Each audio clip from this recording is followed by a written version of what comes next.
TRS హయాంలో అన్ని డిపార్ట్మెంట్లో నిబంధనలకి తిలోదకాలు ఇచ్చి విపరీతమైన అవినీతికి పాల్పడినారు కాబట్టే ప్రజలు మిమ్మల్ని ఇంటికి పంపించినారు.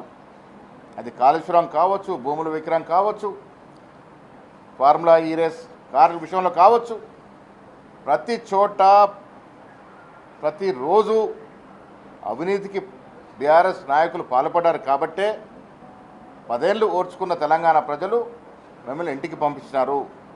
ఇవాళ కూడా అదే అహంకారపూరితంగా ఇంకా అధికారం ఉన్నట్టుగా కేటీఆర్ గారు మాట్లాడుతూ ఉన్నారు.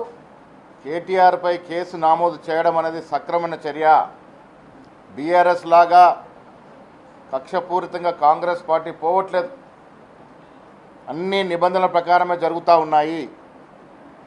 రాష్ట్ర ప్రజలు కోరుకుంటుంది, రాష్ట్ర ఖజానాకి ఎవరైతే గండి కొట్టినారో, రాష్ట్ర ఖజానాకి ఎవరైతే నష్టం చేసినారో వారికి శిక్షలు నన్ను తెలంగాణ ప్రజలు కోరుకుంటా ఉన్నారు.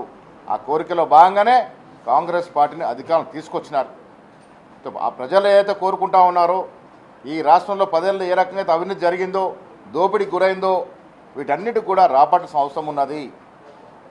తప్పులు చేసిన వారు శిక్షించబడతారు, శిక్ష నుంచి తప్పుకోలేరు. న్యాయంగా న్యాయపరంగా ఎవరికి ఏ శిక్ష పడాలో ఆ శిక్ష పడుద్ది.